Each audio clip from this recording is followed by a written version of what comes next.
तो class tenth next आपका जो एक्सरसाइज 3.5 में क्वेश्चन नंबर फोर्थ का है फिफ्थ पार्ट। तो इसको कंटिन्यू करते हुए फिफ्थ पार्ट क्या है, the area of a rectangle gets reduced by 9 square units. तो रेक्टेंगल के एरिया से रिलेटेड क्वेश्चन अब आपको आगे है। तो रेक्टेंगल की जो डेफिनेशन है वो भी आपको थोड़ा याद होना चाहिए। अब कह रहा है कि एरिया ऑफ रेक्टेंगल रिड्यूस हो गया, कम होना। 9 स्क्वायर यूनिट्स कम हो जाएगा कब? if its length is reduced by 5 and breadth is increased by 3 units। Length में 5 यूनिट्स कम कर दी जाए और ब्रेथ को इंक्रीज उसकी बढ़ा दी जाए 3 यूनिट्स। ये फर्स्ट केस है। कह रहा है if we increase the length by 3 units and breadth by 2 units, दोनों लेंथ और ब्रेथ दोनों अगर बढ़ा दी जाए तो ऑटोमेटिकली एरिया भी इंक्रीज होगा। कह रहा है कितना? 67 स्क्वायर यूनिट्स। तो लास्ट लाइन क्या है? Find the dimension of the rectangle. Dimensions क्या हो गए? डायमेंशंस होते हैं लेंथ और ब्रेथ रेक्टेंगल के, वो आपको फाइंड कर रहे हैं। अब बच्चे देखिए इसमें कैसे करना है आप लोगों को। क्वेश्चन इसको जो है वो करने से पहले आप लोगों को रेक्टेंगल भी क्या है वो भी क्लियर होना चाहिए। तो रेक्टेंगल देखिए, आपको मैं पिछले कई वीडियोज़ में भी बता चुका हूँ कि रेक्टेंगल क्या है। अब देखिए रेक्टेंगल एक मैं रफली आपको यहाँ पे बना करके बता देता हूँ। रेक्टेंगल के चारों एंगल्स आपके मालूम है 90 डिग्री होते हैं, ठीक है। बाकी ये पैरेलल तो है ही है, तो ऑपोजिट साइड तो इक्वल ही है इसकी। दूसरा, इसके डायगोनल्स की लेंथ भी क्या होती है? सेम होती है। ये डायगोनल की लेंथ भी सेम होती है। अब ज़्यादा हमें इसकी ज़रूरत नहीं है, हमें सीधा इसका मालूम होना चाहिए कि एरिया कैसे निकालते हैं इसका।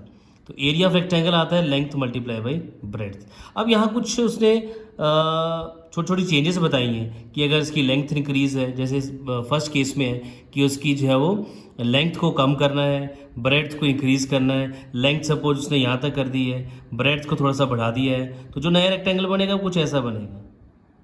तो यानी कि इसका हम क्लियर आइडिया हमें नहीं पता चल सकता कि ये इसका एरिया कम हुआ होगा या ज़्यादा हुआ होगा। वो जब तक हम उसका एरिया नहीं निकालेंगे तब तक हम नहीं बता सकते।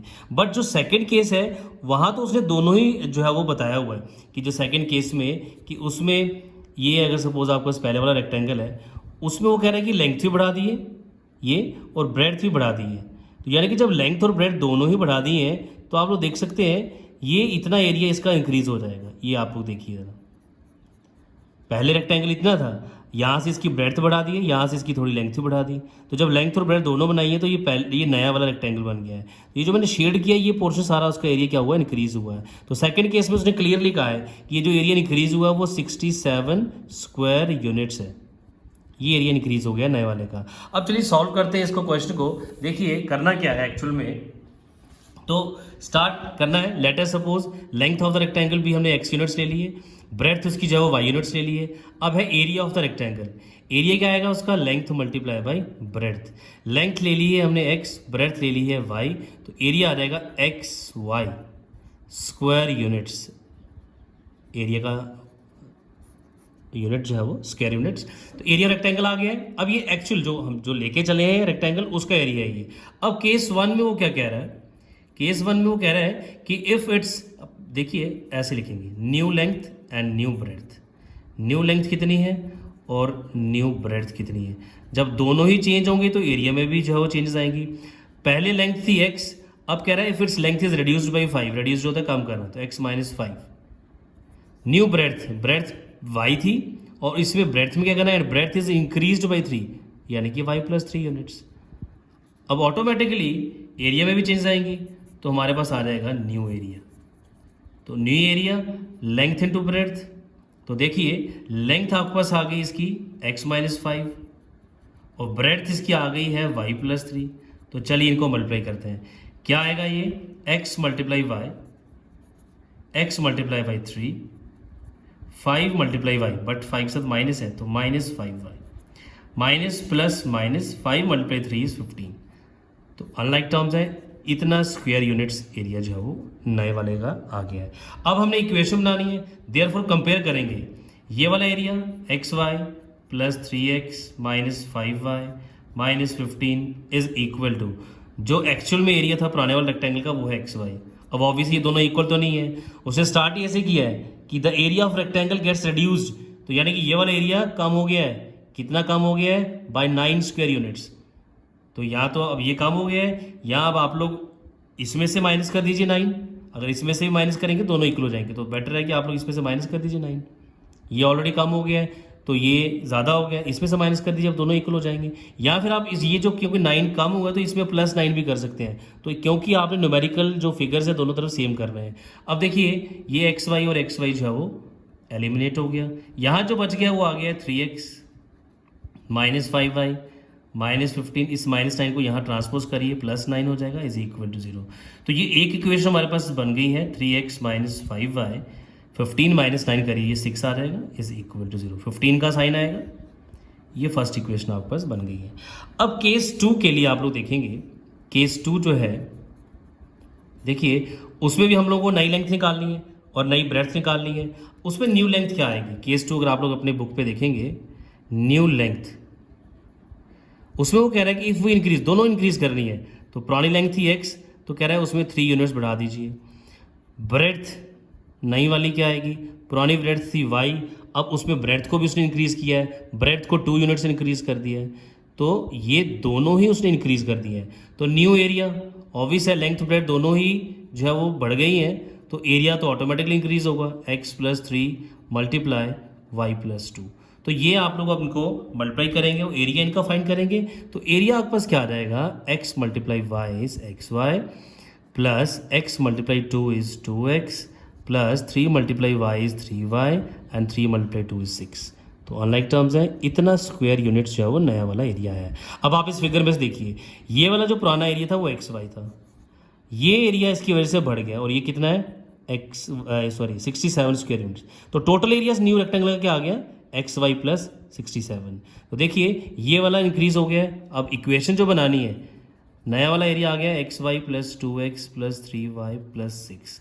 ये तो ऑलरेडी ज़्यादा है 67, तो पुराने वाले के साथ कंपेयर करना है। पुराने वाला ये है, ये कम हो गया, बराबर करने के लिए दोनों को इसमें आप लोग 67 ऐड कर दीजिए या फिर इस नए वाले में से 67 माइनस कर दीजिए। मैं रिपीट कर रहा हूँ, ये एरिया जो आया है वो इस कंप्लीट नए वाले रेक्टेंगल का आया है। ये जो है ये ऑलरेडी 67 स्क्वायर यूनिट ज़्यादा है, तो पुराने वाले एरिया, ये मैंने 60 XY लिखा है वो पुराना वाला है, उसमें भी 67 ऐड कर दिया, तो अब मैं इक्वालिटी का सिंबल डाल सकता हूँ कि दोनों तरफ इक्वल हो चुका है। तो ये XY एलिमिनेट हो जाएगा, हमारे पास जो बच जाएगा वो आएगा 2x + 3y + 6, 67 ट्रांसपोज करिए, 67 इज इक्वल टू 0। तो इक्वेशन बन गई ये 2x + 3y, 67 में 6 - 1 करिए, 61 हो जाएगा इज इक्वल टू 0। तो 7 - 6 1। तो ये आपका सेकंड इक्वेशन बनी है। अब आप लोगों ने एलिमिनेशन मेथड लगाना है, एलिमिनेशन मेथड लगाइए, या अगर कोई और मेथड लगाना चाहते हैं तो वो भी लगा सकते हैं, बट ये कि आप लोगों का देखना है कि किस मेथड से ये आसानी से सॉल्व हो जाए। तो चलिए दोनों इक्वेशन को अब एलिमिनेशन मेथड से हम लोग सॉल्व करते हैं ताकि हमारा जो है वो आसानी से सॉल्व हो। देखिए अब ये 3x है और ये 2x है, x को ही एलिमिनेट करते हैं, इस इक्वेशन को 2 से मल्टीप्लाई करते हैं, इसको 3 से। तो क्या लिखेंगे, multiply first equation by 2 and second equation by 3 and subtract भी कर देंगे साथ साथ में, सब्ट्रैक्ट 2 फ्रॉम 1। तो सब्ट्रैक्ट भी कर देंगे आप लोग साथ साथ में, और उससे आपके पास क्या आ जाएगा, देखिए इसको आपने 2 से मल्टीप्लाई करना है, 2 × 3 देखते ही साथ साथ में 6x, 2 × 5 is 10y, 2 × 6 is 12 is equal to 0। ये आ गया। और नेक्स्ट आपका इसको 3 से मल्टीप्लाई करना है, 3 2s are 6, 3 3s are 9y and 3 × 1 is 3, 3 × 6 is 18, और यहाँ क्या माइनस। सब्ट्रैक्ट करना है, साइन चेंज हो जाएंगे, माइनस और ये प्लस हो जाएगा विच इज इक्वल टू 0। 6 - 6 से 0 हो गया, -10 - 9 तो ये हो गया -19y। तो ये आ गया अब आप लोगों का +183, ये -12 आ गया, 3 - 2 करेंगे 1 आएगा, 8 - 1 करेंगे 7 आएगा, साथ में 1, इसका साइन प्लस रहेगा विच इज़ इक्वल टू 0। अब 19y को ट्रांसपोज करिए, 171 इज इक्वल टू +19y, 19 के साथ डिवाइड करिए, यह आ रहेगा आपके पास 171/19 is equal to y।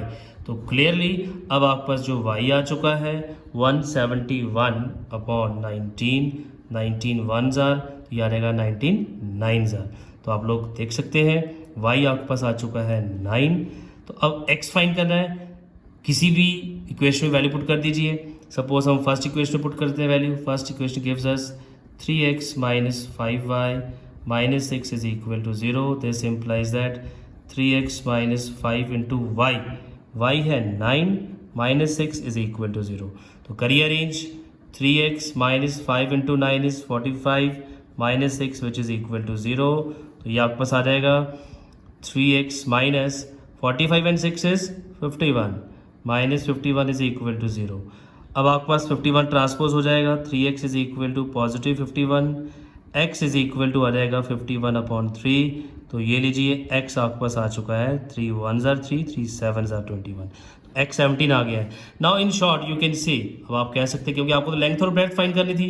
Length आपने ली थी x जो कि आ गई है 17 यूनिट्स, और जो ब्रेड्थ आपने ढूंढनी थी वो भी आ चुकी है, वो आपने y लेट करी थी और y आपके पास आ गया है 9, तो 9 यूनिट्स. तो इस तरह से आप लोगों ने ये क्वेश्चन जो है वो रेक्टेंगल के कंसर्निंग जो है वो करने हैं.